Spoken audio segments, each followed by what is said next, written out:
ตามประการอันมีพระพุทธพระธรรมพระสงฆ์อันเป็นสรณะที่เพิ่งที่เคารพนับถืออันสูงสุดในชีวิตขอกราบคารวะแด่ไตรไวยสาปุญญาปารมีธรรมพระเดชพระคุณหลวงปู่พระเทพโกศลที่ปรึกษาเจ้าคณะภาคเจ็ดเจ้าอาวาสวัดศรีโสดาพระอารามหลวงตำบลสุเทพอำเภอเมืองจังหวัดเชียงใหม่พระเดชพระคุณหลวงพ่อท่านเจ้าคุณพระเทพปริยัติเจ้าคณะจังหวัดเชียงใหม่เจ้าอาวาสวัดเจ็ดยอดพระอารามหลวงตำบลจ้างเผือกอำเภอเมืองจังหวัดเชียงใหม่ตลอดจนพระมหาเถรานุเถระเจ้าคณะพระสังฆาธิการภิกขุสงฆ์สามเณรจุตนจุองค์ด้วยความเคารพเจริญสุขเจริญปอนปอออกไม่ออกศรัทธานาบุญตินจ่องห้องวัดจุหนุ่มเท่าใจยิงขอน้อมต้อนรับทุกท่านเข้าสู่รายการมรดกธรรมกำเมือง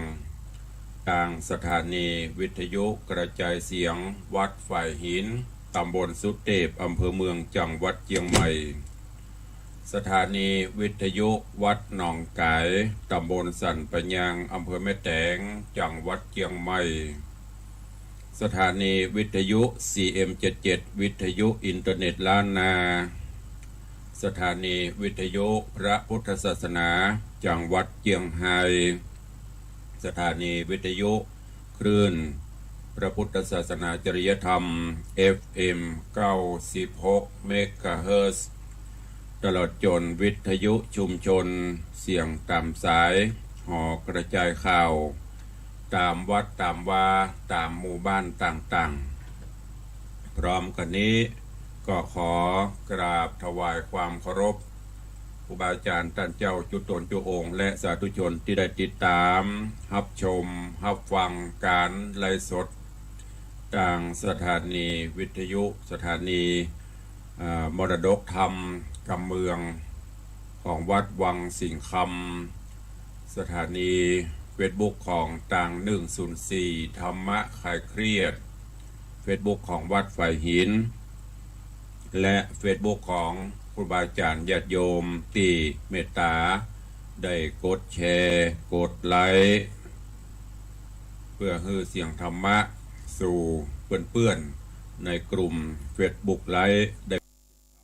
ฟังเสียงธรรมกันอย่างทั่วถึงรายการนี้ดำเนินโดยกล่าวกับผมอาตมภาพพระครูวิสิทธิ์ศิลาภรณ์เจ้าคณะตำบลป่าแดดเจ้าอาวาสวัดวังสิงห์คำตำบลป่าแดดอำเภอเมืองเชียงใหม่จังหวัดเชียงใหม่เป็นผู้ดำเนินรายการก็นำเอาเสียงธรรมะมาสู่ครูบาอาจารย์ญาติโยมเป็นประจำตั้งแต่เวลานี้เป็นต้นไปปากันวันนี้อากาศสดชื่นแจ่มใสเย็นสบายหมอกม่วนหมอกงานบะฮ้อนบะหนาว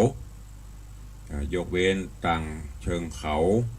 หรือตามที่หุบเขาลำเนาภัยอันนี้ก็จะมีอากาศเย็นลงพ่องฟ้าฝนก็คงจะเริ่มสั่งซาแต่ก็คงไม่ใช่หายขาดเตื้อยังจะพอมีอยู่พ่องก็ขอคือวันนี้เป็นวันแห่งความสุขของทุกท่านเนอะดำเนินกิจธุรกิจกิจการใดๆก็ขอคือสำเร็จผลแล้วก็ขอให้ผู้ที่เกิดวันนี้จุติวันนี้จงมีความสุขเหมือนกันทุกท่านทุกคนก็วันนี้ต่างข่าวสารต่างๆแถมสักเบิร์ดเฮาก็ก่อยมามาแจ้งกันเนาะในยามนี้ก็เวลานี้ฟังน้ำฟังธรรมกันเสียก่อนแต่ก่อนที่จะได้ฟังน้ำฟังธรรมก็ขออนุญาตตักตายครูบาอาจารย์ญาติโยมที่ได้เข้ามาชมมาพอมาฟังก็อยู่ต่างเฟซบุ๊กไลฟ์ต่างหน้าจอแล้วก็ส่วนพี่น้องที่ฟังกันต่างสถานีวิทยุก็ได้รายการก่อนหมดเวลา4-5 นาทีเขาก็จะได้ตักได้ตายกันเนาะ ขอกราบถวายความเคารพท่านเจ้าจารย์พระครูสถิตเจติยรักษ์ท่านเจ้าอาวาสวัดเจดีย์แม่ครัวท่านเจ้าคณะตำบลแม่แฝกถึงได้ติดตามรายการมาโดยตลอดร่วมโมทนาบุญมาโดยตลอดกราบขอบพระคุณในเมตตาบารมีท่านเจ้าตัวเองเจริญปอนพินันจรันปิยะจันพินันล่าโดยซิวถึงเจ้าทำความสะอาดบ้านกวาดจองฟังน้ำฟังธรรมไปโดยเจริญปอนยมปีจัญญาฟองศักดิ์เนอะกราบน้อมถวายการต้อนรับท่านเจ้าจารย์พระครูสิริวชิโรภาสวัดป่าม่วงหรือวัดสันป่าฝ้ายนิคมอุตสาหกรรมละปูนเจริญปอนโยมปีจัญญาฟองศักดิ์โยมแม่ละอองแก้วชุ่มใจกราบไหว้สาหลวงพ่อธรรมพระครูเจ้าสาธุเจริญปอนโยมแม่เนอเจริญปอนคุณโยมจรัญสุทธาจากดอยแต้นพระผาหลวงเจริญปอนโยมแม่จันดีวิสุทธินันเจดีย์แม่ครัวโยมแม่ติดตามรับชมรับฟังอยู่เจริญปอนโยมปเลี้ยงธนวัดแม่เลี้ยงทัดพิชาสุสิงคำปเลี้ยงแม่เลี้ยงบอกว่ากล่าวใบสาครับเจ้ายามเจ้าอากาศสดชื่นเย็นสบายหนาวนิดฟังเพลงโดยม่วนใจก็อนุโมทนาขอบคุณกับโยมปเลี้ยงแม่เลี้ยงณโอกาสนี้ตัวเองโยมแม่จันดีบอกว่ากราบไหว้สาเจ้าธรรมพระครูเจริญปอนเนอร์นี่เป็นญาติธรรมที่กำลังเข้ามาชมมาฟังติดตามกันต่างหน้าเฟซขอเป็นกำลังใจทุกท่านติดตามมาด้วยท่านเจ้าตุปีสิทธิชัยอินทวันโนกราบไหว้สาครับสาธุกราบไหว้สามันก็เนอตุปีเนอดูแลสุขภาพตัวเนอช่วงนี้หน้าหนาวก็เป็นห่วงสุขภาพครูบาอาจารย์พระเจ้าประสงค์เปื่อนสหธรรมิกเฮาโยมปอเลี้ยงบอกว่าไหว้สาครับดีใจที่จะได้ฟังน้ำฟังธรรมคำสอนดีๆสาธุเจริญปอนเนอะ ถ้าจะไปทำงานบุญละเนาะก็ขอให้มีความสุขเนอะเกลียวกราดปลอดภัยบุญรักษาก็มาฟังน้ำฟังธรรมกันอย่าก่อนเนาะก็เดียวได้รายการเขาก็ค่อยมาตักมาตายมาต่อกันธรรมเทศนาที่ได้นำมาเทศให้ตั้งแต่ตะวาก็คือเรื่องของตัณหาสามเง่าเง่าที่หนึ่งก็คือกามตัณหาเง่าที่สองก็คือภวะตัณหาเง่าที่สามก็คือวิภวะตัณหาคนบอกว่าเราเกิดมาในโลกนี้มีสุขมีทุกข์คระเคล้าปะปนกันไปบ่มีภัยที่จะสุขตลอดไปบ่มีภัยที่จะทุกข์ตลอดไปมันก็มีสุขมีทุกข์คระเคล้ากันไปส่วนจะสุขนักจะทุกข์นักนั่นก็แล้วแต่บุพกรรมของภัยของมันและสิ่งที่ เฮาหันถึงวันนี้เพราะว่าสภาวะทุกข์สิ่งเหล่านี้ทุกข์เหล่านี้มันเกิดจากอะไรอย่างก็เกิดจากตัวตัณหามีอยู่3อย่างดังที่ได้บอกไปก็คือกามตัณหาความปรารถนาที่จะใครมีใครได้หมกมุ่นอยู่ในกามคุณปัญจกามคุณมูนี่คือบางอย่างก็ฮักสวยฮักงามอย่างต่างๆที่มันเป็นของมายาจุหลอกกัน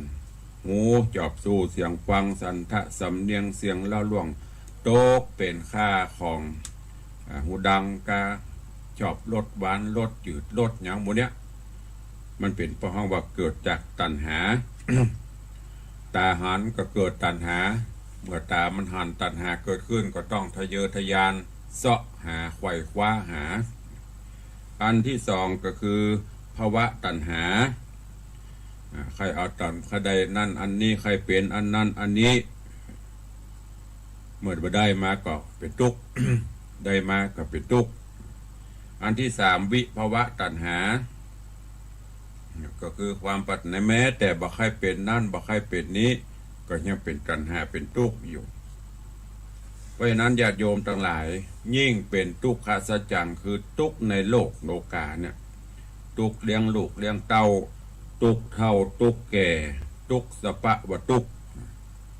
อย่างที่เขาห้องเป็นเพลงนะทุกบวกทุกก็เป็นทุกกับทุกแล้วอย่างที่เราเคยได้ยินที่เปิ้นตลกหน่อยอันทุก108นะที่เขาประจนนี่บัดถ้า108กล้าอย่างก็ที่เปิ้นว่าทุกอย่างก็ทุกเกือบครบตีนทุกจีนขำเขี้ยวทุกไข่เหนียวในรถตุกไข่ตดกลางวงกะสี่ตุกนี่กับแม่5กุลนะยังว่า108นะตุกจีนขำเขี้ยวนี่ลองพอเตอลองเกี้ยวอย่างเข้าไปลองไปขำในลืบมันนะป๊อดเต้าคนที่ละอ่อนนุ่มๆเนี่ยมันจะบู๋เพราะว่าเขี้ยวมันห่างเด้งแก่ไปเนี่ยกินข้าวแล้วสุมาเตอต้องสวกเขี้ยวหาไม้จิ้มฟันมาเนี่ยถ้าบ่ได้สวกออกมันงึดมันตึงม้วนบางงานอลิ้นเสาะจะได้ก็ได้นะตุกจีนขำเขี้ยวตุกเกิบครบตีนอย่าบอกใครเชียวซื้อมาใหม่จริงๆนะคนโบราณแต่ก่อนคนเฒ่าเก็บบอกครบมันเห็นก่อนตุนี่หรอมาเป็นตุหนุ่มๆใหม่ๆนะซื้อเกิบมาครบนะก่อนที่จะครบต้องพอก่อนกลัวเขารักพอต้องแอบมึงจะครบกูครบมึงก่อนมึงจะครบกูครบมึงก่อนนะปากกาบเกิบนะ อันนี้เป็นกับคนเฒ่าคนแก่บนแนะนำบนสอนแล้วมันก็ดีแต่นะมันก็บอกครบเลยเขาครบมันเนี่ยก่อนนะตุกเกิบครบตีนตุกยินขำเขี้ยวตุกไข่เหนียวในรถอันนี้ก็ซ้ำปดโทอย่างพอเลี้ยงขับรถนะสมมาแล้วมาไข่เหนียวมันนะพระเราไปจอดบ่ได้เนอะพอเลี้ยงนะมันจึงงึดอันเนี้ยตุกไข่เหนียวในรถ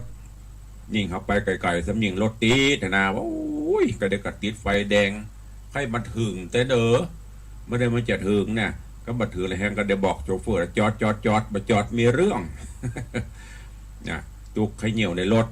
อันแฮมอันสุดท้ายแค่โต๊ดกลางวงในปัตต้อมันโต๊ดบ่ได้ดีกันเนาะมันไป อันเนี้ยตุก4อย่างนี่กับเมะ5บนนะตุก108ตุกเลี้ยงลูกเลี้ยงเต้าตุกเสาะว่าหากินตุกอย่างสปะล้วนแล้วแต่มาจากตัณหาอันเนี้ยต่อว่าได้เตะไปวันนี้ก็มาฟังกันต่อเรื่องราวของตัณหา3เงาในตอนที่2จะเป็นจะได้เจิญติดตามรับฟังกันได้ณโอกาสบัดนี้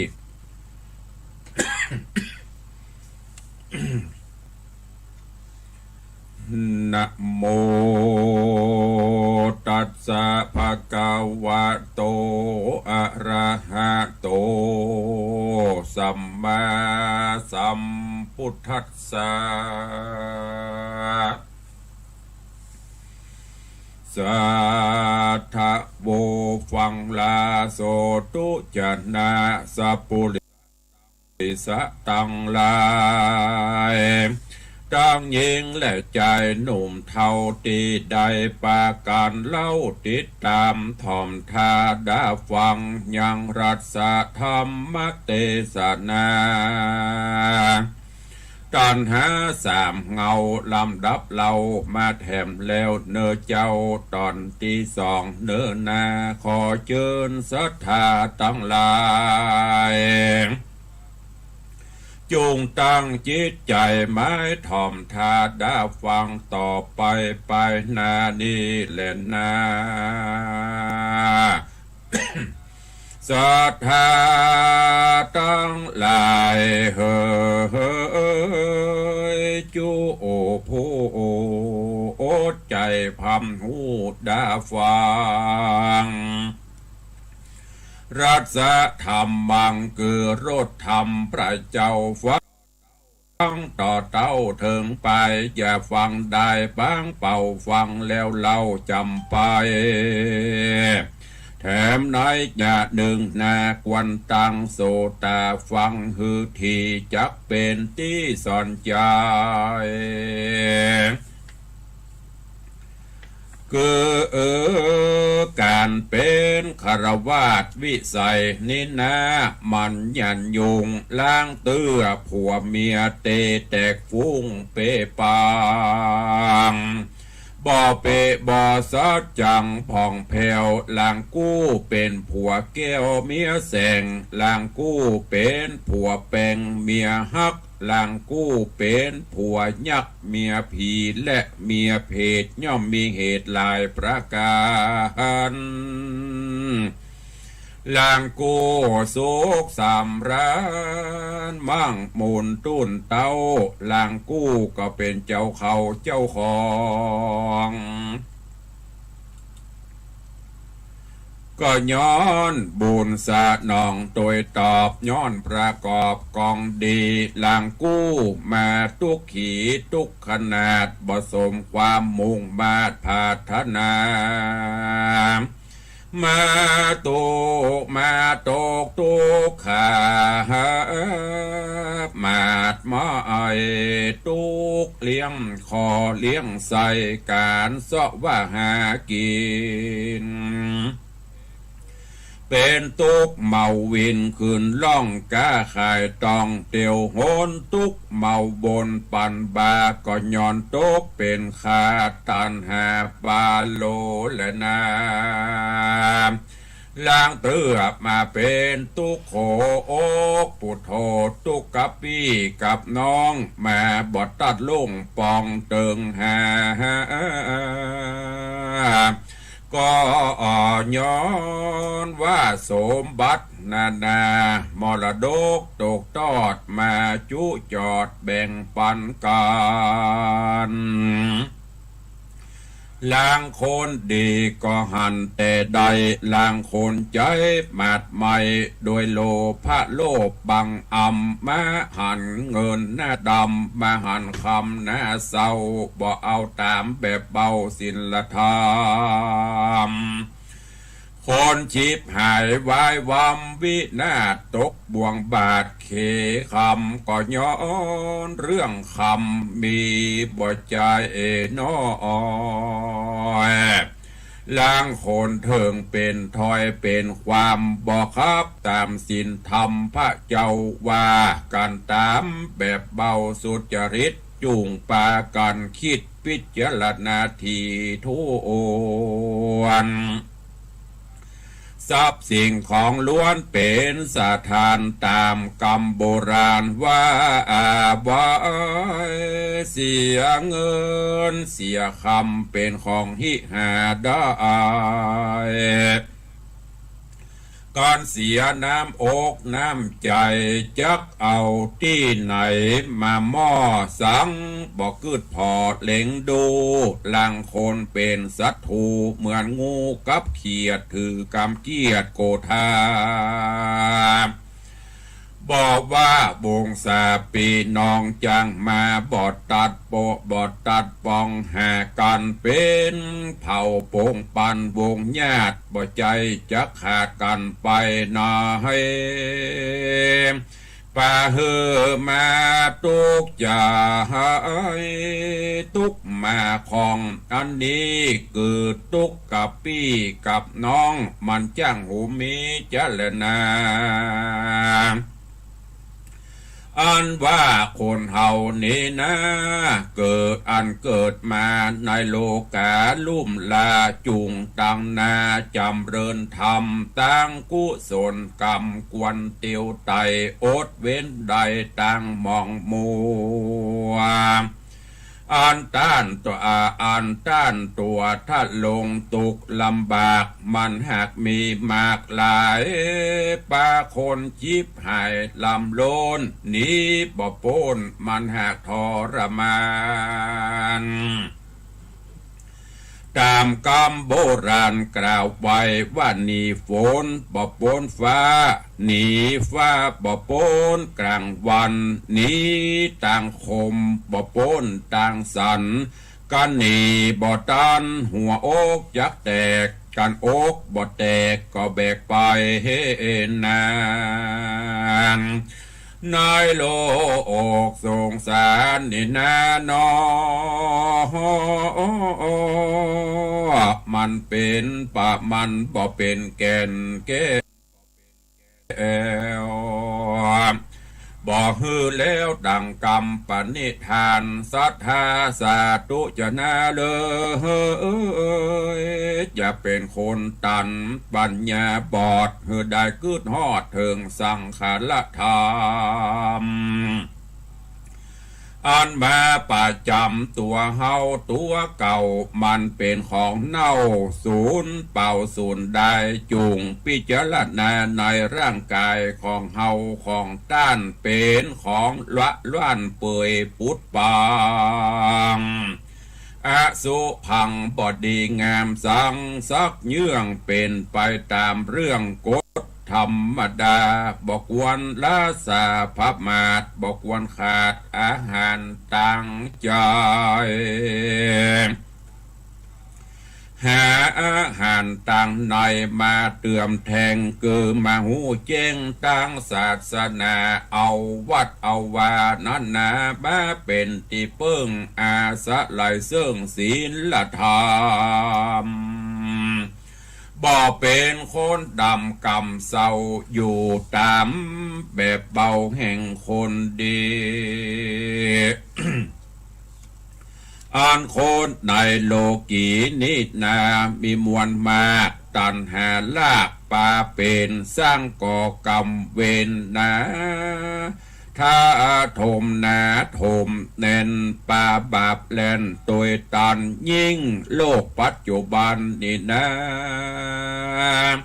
แถมเล่ามีหลายร้อยเต้าถมนามีแต่คนปาลาบาปใบคนหันเกตใดคนหันเกตตัวบอกเกิดตังกลัวจักพิษเป็นบาปมาเต็กขนาบกินเอา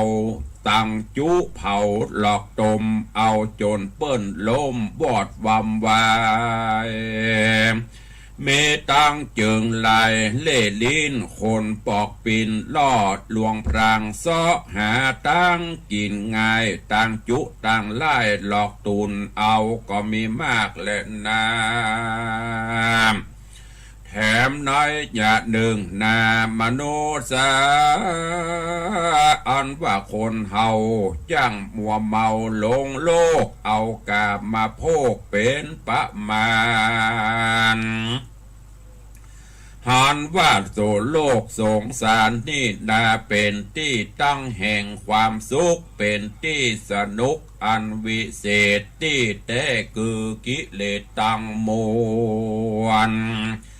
เป็นพระใจจักจวนฮือเกิดก่อกำเนิดยังกองตุกตั้งหลายพ้องก็มาลงงมงายตั้งการเล่นการม่วนอดเอาอวนตึงตังพ้องก็มาจอบฟังพ้องก็มาจอบพอของหลอกล่อลวงตามีสัพพะนานาในโลกห้องเป็นของจองก้องฮือลืมตัวลางคนเมามัวตังเล่นลางคนหันป้อเกเมเท่าก็เมาโซเซใจยังบ่หันเหปิกปอกยังจมอยู่ในคอกสงสารบ่อายฮือลานฮือลูกเจ้าบ้านดูถูกดูแควนสั่งมาบ่เงียนแยงดูเว้นพอฮือแมนตัวเฮาหันเป็นเงาเท่ากกโวกบ่อันตักน้ำใส่กะโหลกแยงเงาพอแล้วบอดเราแต่เล่าคนเท่าซ้ำบ่หูสึกตัวแม้ใครหัวเหมือนบีหายเท่าขี้ไรซอกกอกเท่าหัวปองงอกขาวผ่อนเขี้ยวก็คอนละลูดเตบัดตูดก็ปอว่ามาเตือน อายุวันเดือนปีใดเต้าใดหากนับใดอายุอันจักมาตั้งแน่มันหากไกลกว่าตั้งลางเฮอปาการะวังสังเกตตัวกิเลสย่างมาปานมาเป็นมารเกิดเกิงมาหนองเนื่องอารมณ์อันโลกสังคมปากันกลิ้งเกือกมาความเกือกกันชิบหายบอกว่าของกาของขายมีหลายจำแนกมีแปลกหลายประการนับตั้งอาหารและการแต่งยองของโต๊ะแต่งห้องห่อเฮือนมีต่างเฟอร์นิเจอร์มีปะเลอะมากลวงลายของสุขสบายร่างกายภายนอกเสาะมาปอกงามสวยอ่านคนร่ำคนรวยหากเนี่ยมีใดคนหอดร้ายทุกอยากอับโจนสามว่ามาดินโรนความเขือกมาเสาะเสือกใครใดใครดีมาใครมีเหมือนต้านเลยฟุ้งซ่านตามสมัยหากพอใจเอามาไว้ก่อนแล้วก็มาแก้ผ่อนเป็นคราวบอกว่าเงินเดือนเงินดาวซ้อมาปอกออกดอกบานงามดอกเบี้ยลามติดไตฮือมาเป็นตุกใหญ่ตุกมาไลมาเตือนเทิงกำหนดเดือนมาไข่เจ้านี่มาทำไทยทวงเงินหวังความเจริญเอานาตีแต่ก็มาตกเกณฑ์เป็นค่าแห่งตันหาเจริญนา มโนสา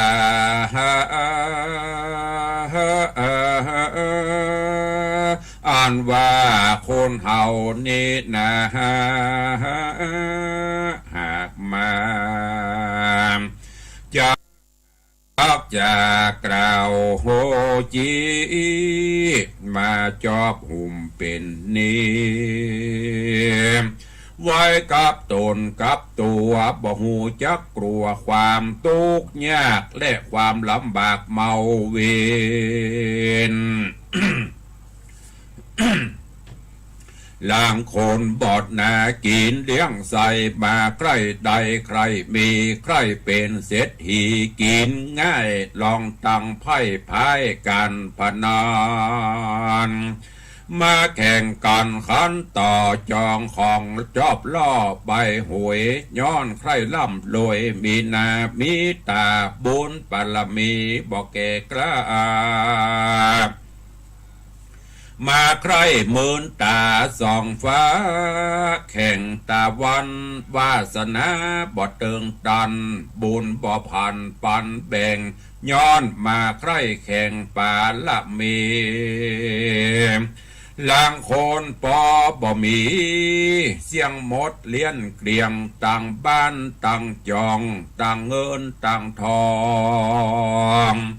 ให้นากาบะเขตก็ย้อนกิเลสโลภะตัณหาดันและนาสาตุจนาดูกะลาสัทธาตั้งหลาย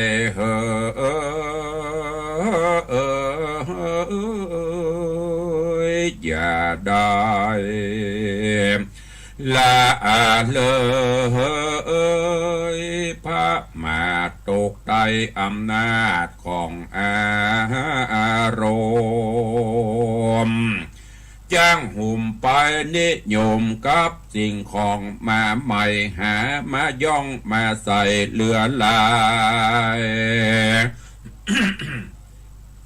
ของตกแต่งร่างกายมีพร้อมกับตั้งสิ่งแวดล้อมยั่วยุใจของสมัยลวงล่อมีตังของพอของก้อยของใจซอยมีแปลกตามจากซื้อเลขปอใจกังผ้านุ่งครัวใบของกามมาโพกป่าฮือเอาโลกบังธรรมหันหลังต่ำศาสนาพระพุทธเจ้าบ่ปากันเข้าสู่วัดวาอารามบ่ตัวยตามคนโบราณเยื่อเก่าป่าฮือป่าฮือเปล่าเสื่อมสูญไปของเมืองในไปนอกของเมืองนอกป่ามาบ่ว่าต่างภาษากำจากำอู้ไปเฮียนหำหูลืมตัวมาปนดีกว่าคนไปนาระวังโตกเป็นข้าขาดเป็นไตบอกว่าไปใกล้บอกว่าไปใกล้ว่ากันในบอกว่าไปไกลว่ากันในปัจจุบันวันนี้คนก็ปากันลบหลีกลี่จากพุทธศาสนาเข้าสู่วัดว่าไปปอบ่จ้างบ่หูว่าจักไปนั่งสันได้ย้อนเครื่องสมัยนั่งปอบ่ได้กราบไหว้ก็ปอบ่เป็นเกณฑ์ของก็ปอบ่จ้างก็ย้อนเหินห่างศาสนานั่นแหละนะอ่านว่าตัวเฮานี้นะมีโมหะนับนองโลกจุงจองวำวายคนหลงงมงายต่างบาปบ่หูขนาบตัวตนลางเตื้อปุ่นดีใครหัวคนแก่คนเฒ่ามาเป็นคนเป่าคนใดบ่มีการละอายฮือคนหนุ่มคนน้อยบ่ใครจักเรียบร้อยต่างกิริยาการตั้งวัดตั้งว่าบ่เอาใจ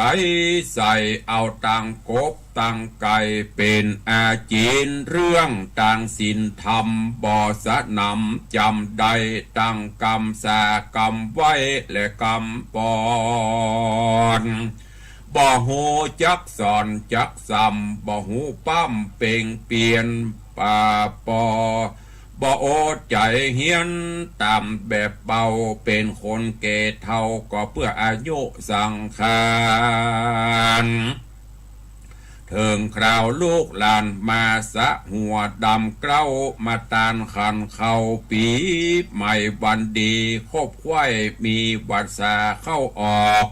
คนเท่าหัวงอกบ่จ้างปันปอนบ่โหจักสั่งสอนตัวเก่ามาเป็นคนเป่าอนาถาเป็นคนบ่มีราคากับเปื้อนเป็นเท่าเถื่อนลงเมืองจะเล่นนาเนติตาขีญาอันสังวันนาวิเศษจะห้องเหตุธรรมเทศนาตัณหาสามเงาอันเป็นผูกเก้าผูกหนึ่งก็บังโกมสมฤทธิ์เด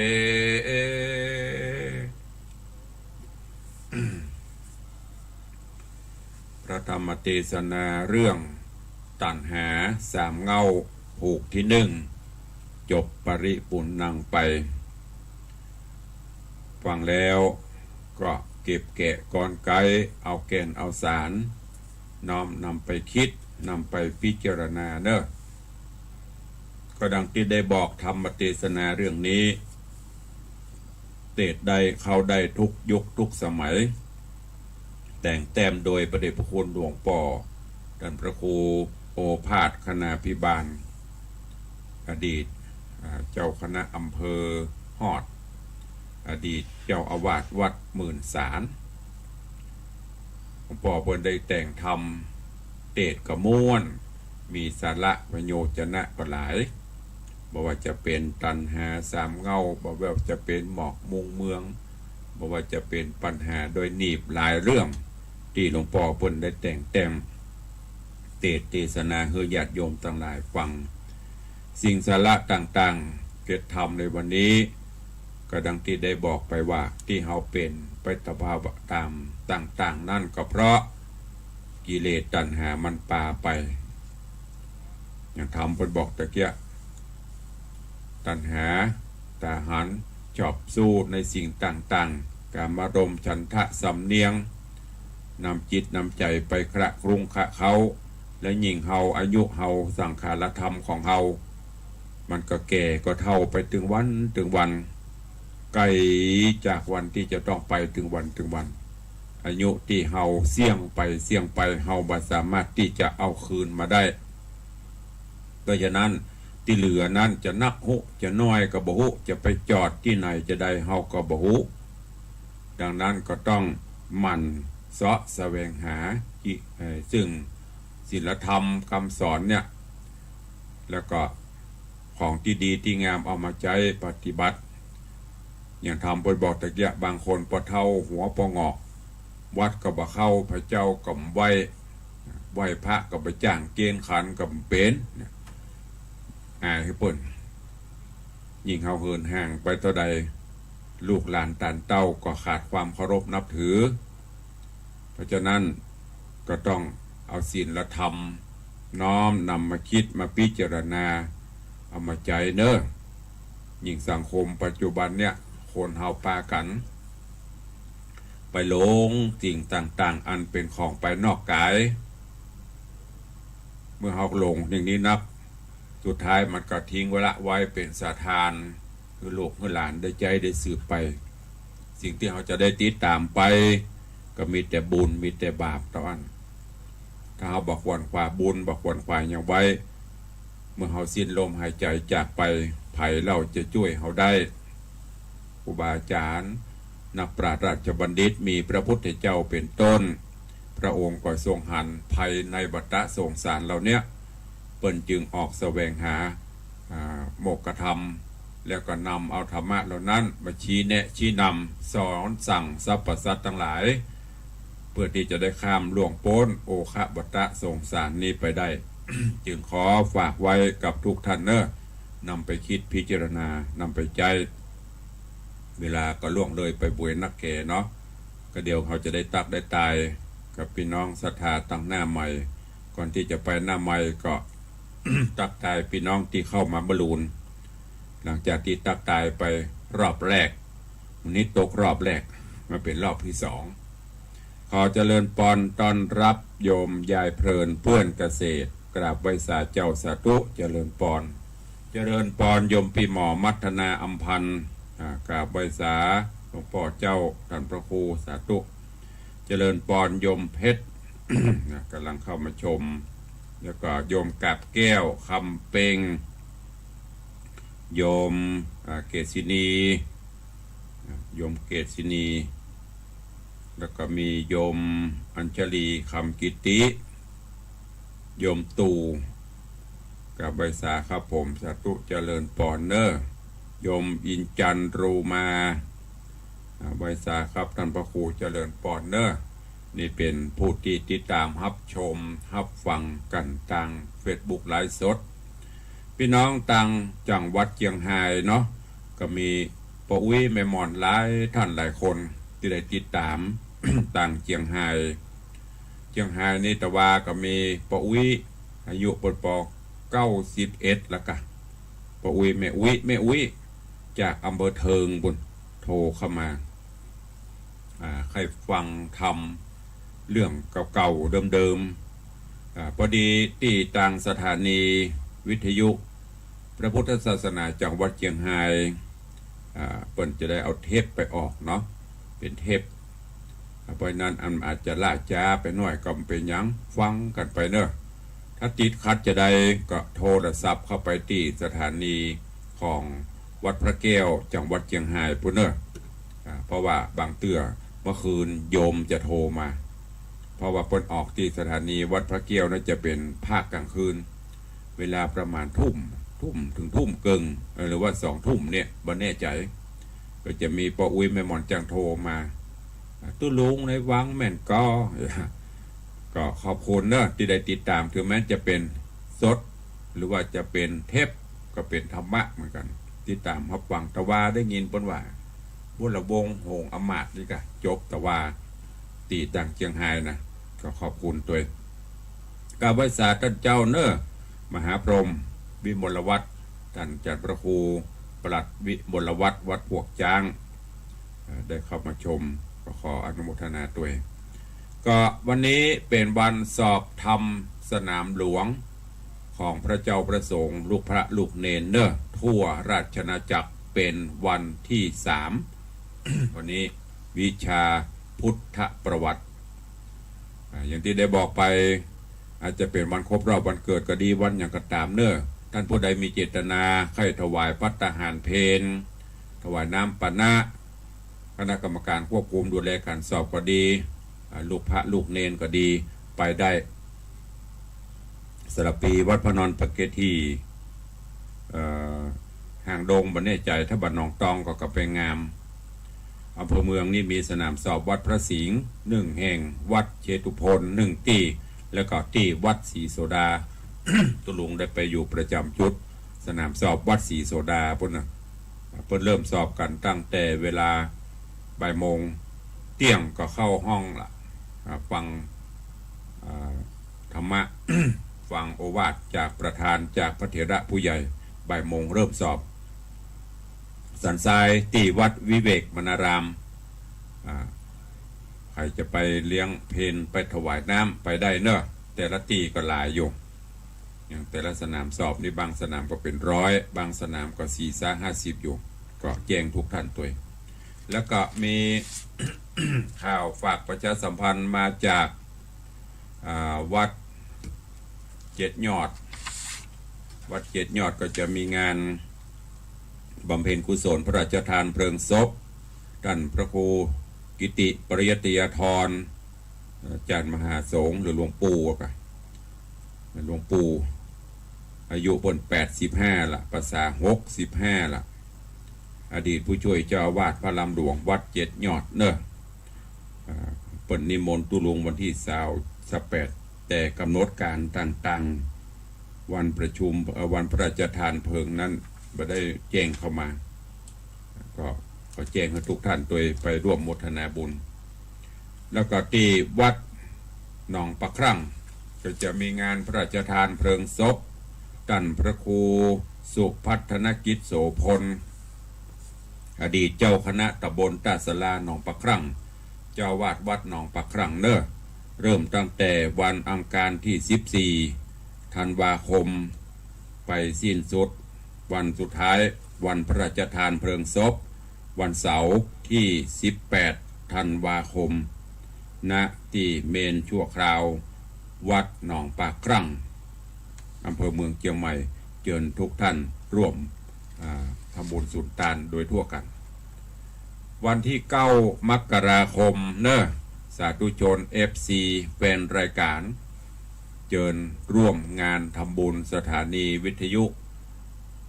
104.50 วัดไฟหินเนอะไปจุไปพร้อมกันมีตึงทุกคลื่นตังพี่น้องคลื่นสีขาวก็จะมาคลื่นเฮาก็ไปทุกท่านที่ติดตามรับชมรับฟังเนอะแต่งต้นพระป่าไปคนต้นต้นน้อยต้นใหญ่ตามสบายหรือบ่ได้ไปฝากได้ฝากตุลุงก็ได้ฝากรายการที่เขาฟังก็ได้โทรไปห่วงบุญเปิดเนอะตามจิตเจตนาศรัทธาเพื่อที่จะได้เอาไปให้ไปหอมตัวก็เจริญปอนฝากฟังการทำตุลุงพยายามมีได้เป็นเจ้าภาพเนอะใครจะปูจาการเทศการทำตุลุงติเทศไปแต่ละวันแต่วันตันหา3 เงาเทศจบไปละ1 ผูกแบ่งเป็น2 ตอนยังไม่มีเจ้าภาพตอนนี้ตั้งนี้ไปใครจะเป็นก็โทรเข้ามาได้ ตามปูจาการเทศการทำจะอุทิศบุญกุศลให้ไผ่ อุทิศให้คนนั้นคนนี้เดี๋ยวตุลุงก็จะประชาสัมพันธ์ ท้ายรายการก่อนจบจะอนุโมทนาฮือปอนเจ้าภาพที่เปิ้นเป็นเจ้าภาพกันเทศกันทำอันนี้แจ้งไปแล้วเนอะใครเป็นก็ได้เป็นก็ตามใจ พอถึงเทศตลอดใครใครตานทำฮะ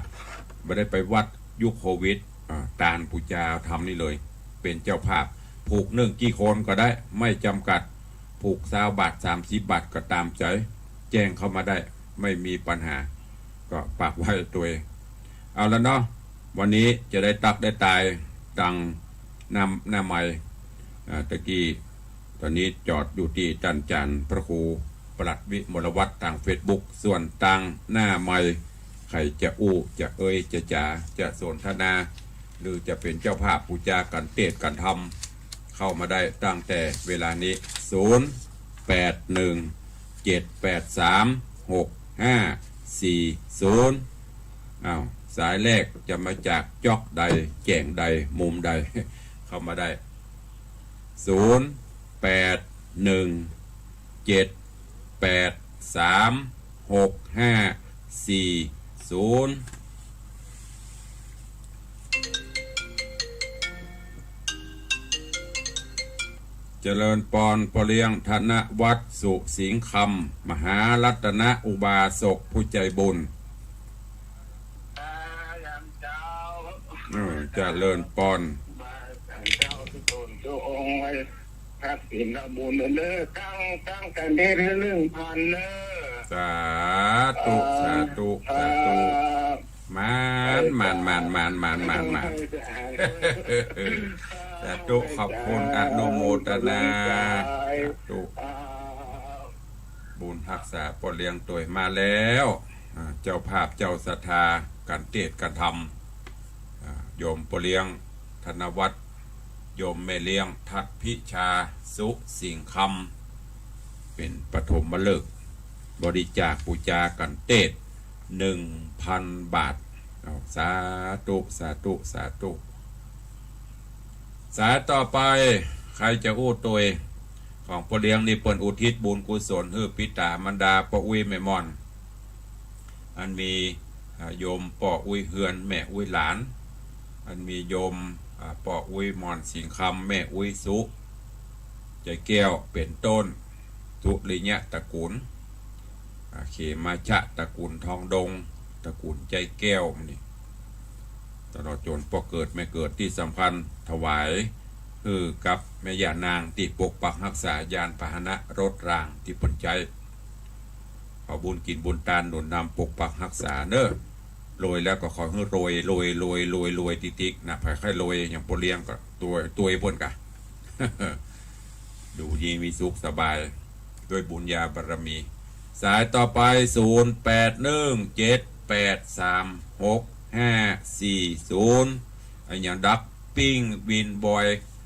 ห้างเวลาไว้คือจะไปตื้อกันสุดตายเนอะใกล้จะหมดเวลาเข้ามาโลตุลงบะฮับเนอะรับบ่ได้เพราะว่าอู้ไปเดี๋ยวมันไปติดพัน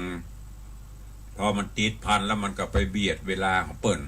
ของเฮาล้ำไป2 นาทีก็เดียวคนอื่นก็จะต้องเลทไปเรื่อยๆนะฉะนั้นจะไปหันว่าพอเพิ่นใจดีต้องตรงตามเวลาถ้ามีกับปอเลี้ยงกันเนาะมีไผโทกับบังคับเนาะติดตามด้วยเด็กหญิงจันคำแสงโบนมันตึงมีหมู่เก่าๆนะเนาะแม่อุ้ยเนาะเอาว่าเจ้าไปให้ฟังหลายวันเจ้าไปไหนบักวังไปฉันก็ต้องไปดูดีเนาะไปตำรวจวันพุธเจ้าไปได้ฟังก็ใส่กันทำมาเหี้ยปอเลี้ยงประแสบันละ1,000จันคำมาไม่500อันแมวโขนคำเจ้าไปละคนปลาปลายแผ่โขนคำประกองเต็มในวังสิงคำไม่ละเมาแอวโลกได้ยินนะเจ้าถ้าใครได้ยินก็ได้เหรอผูกละปันอ่ะได้ค่ะสาธุอนุโมทนาสาธุจันคำเมาแอวไม่ได้ฟังโขนคำแมวโขนคำอวสานใครฟังก็ได้ละอุ้ยไปยากอย่างนี่มนตุลวงเตศกันละ500กับปอละตึกกันไหนก็ว่ากันไป ติดตามด้วยสุชาดา มหารัตนอุบาสิกา สาธุว่าจ้านมัสการเลิกฟังอยู่ด้วยเจ้าอนุโมทนาเพื่อเป็นกำลังใจให้เด้อมเสียงใสไว้เนี่ยลูกรอตัวเจ้าเจ้านมัสการเจ้าวันได้ไปได้ฟังก็เจ็บหัวเด้อเป็นยาเสพติดเลยนะเจ้าเจ้าสวัสดีค่ะสาธุอนุโมทนาไปเจ็บหนีบเจ้ากะไม่ได้ฟังก็เจ็บหัวให้มานั่นน่ะมันเลยยังไม่ได้จ้ะกับหัวไปเจ็บหัวนั่นน่ะดีละวันนี้พอเลี้ยงถวายมาละ 1,000 อ้าว3 คน3 สายบ่เลี้ยงเด็กหญิงจันคำไม่เลี้ยงหายไปมะใครจะอู้ตัวตุลุงห้างเวลาไปคือ10 นาทีก่อนนะมี3 สายเดียวกะอู้ตุลุงพอในเฟซมันมาโละนะโยมอัมพรกันถ้ามีกำลังเข้ามาสาธุเจริญปอนก็แบ่งเวลากันเนาะตักกันหน้าเฟซตั้งหน้าไม้บ่ได้ตักก็จะงอนทำเมาะก็จะเป็นต้องเอาถึงหน้าเฟซตอนแรกๆจะเป็นหน้าเฟซต่างหลังก็จะเป็นหน้าไม้นี่พอได้ถึง2นี่มาต่อท้ายด้วยแม่จันดี ได้ถึง2ถึงเฟซถึงไม้เอาเจริญปอนนมัสการสาธุไว้อย่างนั้นแม่เอาหอมปัน1แล้วก็เอากันทำ500เอาไปอันวัดอันไปหิน500เลยอ๋อ เอาอย่างไรก็ว่าใหม่กันทำ500วัดไปหิน500อ๋อรวมเป็น 10,000 เนาะเดี๋ยวจะนัดต่อมาอีกน้องนัดโอนให้เลยสาธุบุญรักษานมัสการจ้ะเจริญปอนยมแม่จันดีมาแล้วเนอะสถานีวิทยุยมแม่จันดีปฐมฤกษ์เบิกฟ้าร่วมทำบุญสถานี500 บาทอุจากันเตศตุลุง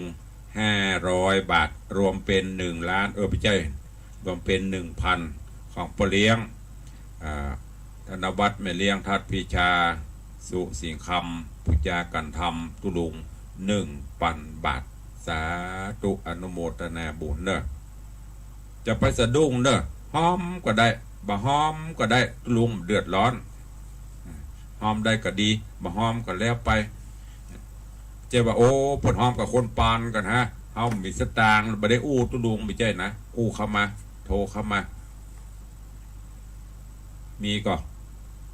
ถ้ามีก็โทรเข้ามาขอบคุณตัวสถานีวิทยุเราจะร่วมโมทนาบุญกันในวันที่9เนอะวันที่9มาละเสือใต้กับบน้อยนาเปิ้นเนาะห้ามน้อยนาเปิ้นเนอะเจริญปอนเสือใต้ เอาว่าเจ้าสาธุเอามา1,000ก็ว่าจะขึ้นนักกว่านั้นเอามา1,000ก็ได้2,000ก็ได้ว่ามาเท่ากันเท่ากันกับสิ่งเหนือแบ่งเกิงกะเจ้าแบ่งเกิงแต่ว่าเฮ้ยตุลุงวางสีคำนักหน่อยเท่ากันฮักเท่ากันสัตว์อย่างละครึ่งไงเจ้าแบ่งครึ่งคนละครึ่งเนาะอย่างรัฐบาลนั่นเนาะสาธุอนุโมทนาบุญเป็นโกยคิดถึงบุญรักษาเทวดาคุ้มครองเด้อสาธุสาธุขอบคุณยมแม่ปราณีพยัคฆ์ไข่หพลเสือใต้ตุลุงตักตอประเล่นวันนี้เป็น FC ผู้อุปถัมภ์ยมแม่จันดีวิสุทธินันท์ร่วมโมทนาปุจากันธรรมตุลุงเฉพาะเรื่องนี้เดิมเกี่ยวปุจาตุโมดนะตันหา3 เงาเนี่ยถ้าเรื่องใหม่ก็จะเอาแหมอยู่ ตันหา3 เงาพอมี3 ผูกพอจะได้ปุจากันธรรมจะได้หมู่ของพ่อเลี้ยงธนวัฒน์แม่เลี้ยงทัดพิชาปุจากันธรรม1,000ของแม่จันดีของพ่อเลี้ยงเนี่ยไปหอมสถานีนั่นเนอะไปว่าพ่อเลี้ยงดับปิ้งของพ่อเลี้ยงไปหอมสถานี แต่วันไปเนี่ยวันก่อนกฐินไปพร้อมกันละแต่ของตุลุงนี่ยังต้องไปอยู่วันนั้นพ่อเลี้ยงไปทำบุญบำรุงสถานีจำนวน10,000ตุลุงไปแหม5,000 เป็น 15,000 บาท แล้วก็พอเลี้ยงถวายส่วนตัวท่านผอแหม 10,000 ผ้าไตรแหม1 ชุดจะไปว่าของพ่อเลี้ยงอย่างบ่อันพ่อเลี้ยงดักอีน้ำใจของเปิ้นไปละ 20,000 ปลายละของเฮาก็ช่วยกันคนละเล็กคนละน้อยเนอะบัดเดี๋ยวนี้มีของแม่จันดีกันทำ500บำรุงสถานีพระป่าสถานี500แม่ประณีสถานี500กันทำ500ขออนุโมทนาบุญตัวเอาละเนาะเวลาเหลือแหม3 นาทีไผ่ตึงบัดโทรมาละมาตึงมิติยะมิตรรักแฟนรายการ FC ตุลุงมี 3-4 คนเตี้ยที่ฟังกันเนาะเฮาก็อู้กันเตี้ยกันเนาะเปิ้นบ่อู้ไปว่าได้เนาะห้างเวลาเปิ้นก็ตึงมาโทรไม่โทรก็ไม่เป็นไรเวลาที่เหลือก็โยนฮื้อสถานีพอละมันต้องโทรละเวลาหมดละถ้าโจมก็โทรเหตุกรรมถ้าเป็นโจมก็ดับปิ้งบ่ต้องโทรละหมดเวลาแล้วก็ตึงบ่ฮับจะไปแล้วเวลาหมด ขอขอบคุณทุกท่านทุกคนตัวเองวันนี้นำรายการจาก FC จากดังFacebook ตัวเองดังสถานีวิทยุตัวเองปะกันใหม่ในวันต่อไปอยู่ดีมีสุขเหมือนกันจุตนจุองจุผู้จุคนเนอจัตตารโอธรรมาวัตันติอายุวันโนสุขัง